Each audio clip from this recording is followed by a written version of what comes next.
Deborah Spillman says she's still scared and thought twice today about opening her store after the shooting that took place right outside her front door. And then all of a sudden we heard this pow, pow, pow, pow.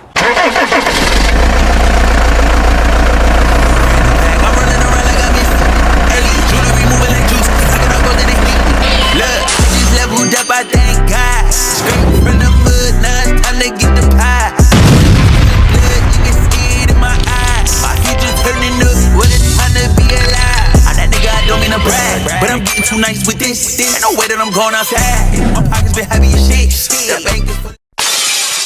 What's poppin', M2T? It's your boy Ron on the channel to be.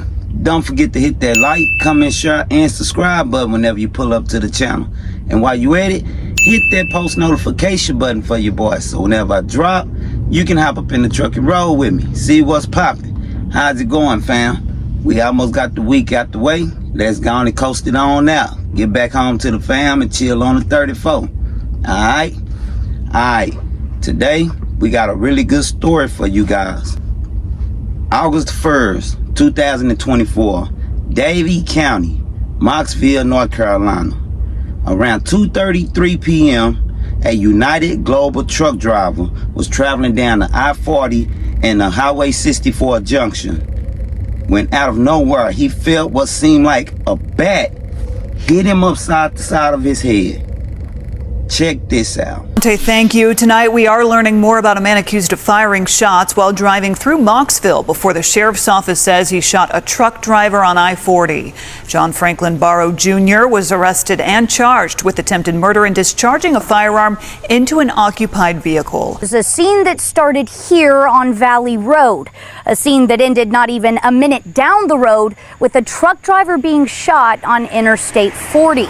This is a map that takes a look at the half-mile stretch deputies say 41-year-old John Barrow Jr. was driving on as he was shooting out of the window. At some point during the shooting spree, deputies say he shot at a tractor trailer on Interstate 40, hitting the driver twice, including once in the head. It caused the truck to crash. Police in Winston-Salem later spotted Barrow and arrested him. He's now charged with attempted murder. Neighbors find the whole thing unbelievable. Disturbing. You don't hear that typically here. You hear other things, but not shootings like that in broad daylight. So. The truck driver is in the hospital tonight. At this point, we do not know his condition or why he became a victim. Hope it doesn't happen again. Hope the guy recovers and will be okay, the driver. Deborah Spillman says she's still scared and thought twice today about opening her store after the shooting that took place right outside her front door. And then all of a sudden we heard this pow, pow, pow, pow, like 5 times. Okay, it'll be half price. Deborah Spillman says she was sitting in her shop and talking with a customer when she heard shots. They looked out the window and then went outside to see what happened. That's when she was seeing the shell casing sitting out in the yard right beside my car. We went and checked all the vehicles and everything. Spillman says she has a food truck in the parking lot from time to time and is thankful it wasn't out front Thursday and that no customers were hurt. I mean, you'd think it could come through any window, could have come in any of the doors, through the walls, anything like that. And we took off and made sure nobody that was next door at the little fruit stand that was hurt. It was a dream and everything. And I guess I got shell shock or something because I couldn't sleep last night or anything, because I just was still shaky about it. A short time later, police found the suspect vehicle at the Outback Steakhouse on Highland Oak Avenue in Winston-Salem and detained the driver. Deputies say they found several shell casings along Yadkinville Road here in Mocksville, but other than the tractor trailer, they've yet to find anything that was actually hit by bullets. Live in Mocksville, Nixon Norman, WFMY News 2. First and foremost, we want to send our prayers to this truck driver and let him know, his family know, we are praying for him and a speedy recovery, and you guys are in our prayers. All this week, we've been covering story after story after story involving the firing of weapons, road rage, fights, all kind of stuff. And by the way, if you haven't seen the video that we dropped yesterday pertaining to the Houston woman, the Houston mom, the Houston wife, that was in a very bad accident just this week. Go and check that story out. All right. They find the guy sitting at a steakhouse. Like this is just something that he do every day. So the question is, what do we do when it comes to situations like this? Now, we all know that there has been a few incidents, and the main one is the involvement of former President Donald Trump, when a guy climbed up a wall and got on top of a roof and fired at him. So it just seems like everybody in the country the country is going wild right now, you guys. So we got to stay careful. But back to the story. Witnesses. I mean, he know that it's people that's around him. It's a regular commute day. It's actually in the middle of rush hour. Y'all heard the witnesses. This woman is terrified. She's terrified. You know, she say she's still kind of in shock about the situation. And y'all heard the other guy. He say stuff like that don't happen around her. Now, this is in North Carolina. I don't know too much about North Carolina. You guys that's from North Carolina, get in the comments and let me know if this is something that just randomly happens. Now, I do know, you know, in some of the southern states, it do happen. So now this guy, he's looking at all kind of charges. And you got to know that prison is a real world. But we all know head injuries, that's one of the worst injury that you can have. Really, truly, it's really basically the worst injury that you can sustain.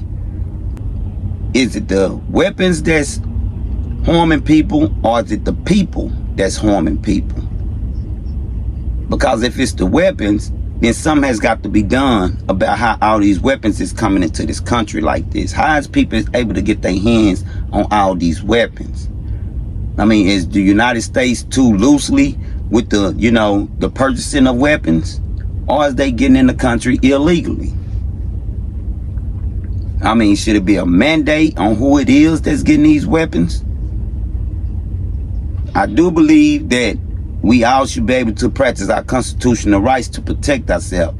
So people having weapons, people should have weapons to be able to protect their homes, you know, and in certain instances protect themselves. I get that. What about the ones that's getting the weapons that's mentally challenged? Right? I can be an ex-felon by me committing a crime in my past, and I didn't pay my dues to society for, and now I'm a regular taxpayer citizen that's getting up every day that they learn from my mistakes. Do I deserve to be able to carry a weapon and protect my family and protect my home and protect myself? If I'm a mentally challenged person, should I be able to purchase a weapon and protect myself? An ex-felon and a mental challenged person, which one of those individuals is more than likely to not be qualified to carry that, to purchase that weapon? Now, in my opinion, I would say the mental challenge. So how do you go about doing that? Do people need to show a doctor's evaluation, a psychological evaluation when they go and purchase a weapon to prove that they're not mentally challenged? You know, if I'm an ex-felon, do I need to bring my criminal history with me to show the store owner or gun show that, you know, I didn't pay my dues to society? I'm a taxpaying citizen just like everybody else, and I deserve the right to carry. Something has to be done, but one thing we know for certain, they can't take away our constitutional rights to be able to protect ourselves. I want you guys to get in the comments and let me know what y'all think about this video. It's a sad situation. It's a very sad situation. So we go keep that trucker in our prayer, you know, and hope that he able to come through and make it through, you know, his recovery peacefully and okay. All right, M2T. Big shout out to the ones that's been pulling up on the regular. Major shout out to my A1 Day ones. I appreciate you guys. I appreciate y'all. And a special shout out to the new subscribers. I appreciate you guys as well. So you guys stay tuned in. I'm gonna go get the news to you. I know y'all can use it.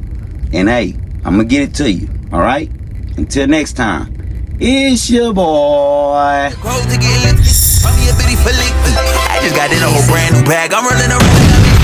Hey, jewelry moving like juice. Packing up both in they. Look, I just leveled up, I thank God. Straight from the